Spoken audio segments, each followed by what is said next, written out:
Dobru zabavu i igru sa društvom obično prekine vrijeme za učenje. Tada biste najradije još malo ostali vani da se igrate sa drugarima, ali učenje može da bude zanimljivo i to uz video igru.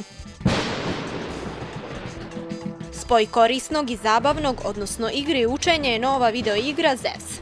Ovo je edukativna igra za djecu u kojoj je iskorišćena kombinacija vježbanja matematike i učenja o grčkoj mitologiji kroz zabavu.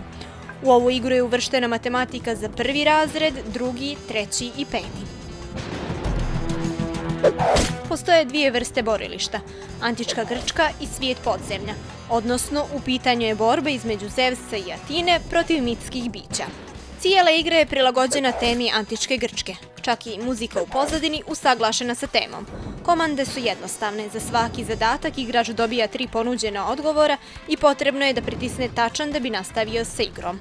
U gornjem uglu ekrana postoji dugme za pauzu.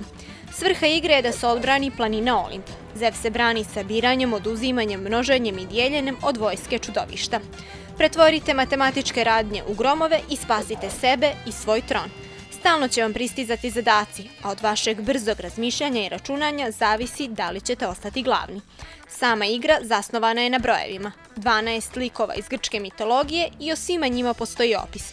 Tako se uči ili ponavlja grčka mitologija.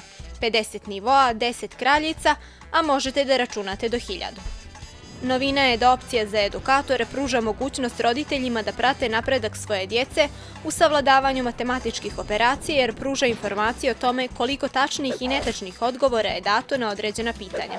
Matematička igra za djecu se može pronaći na Google Playu, preuzimanje igre je potpuno besplatno.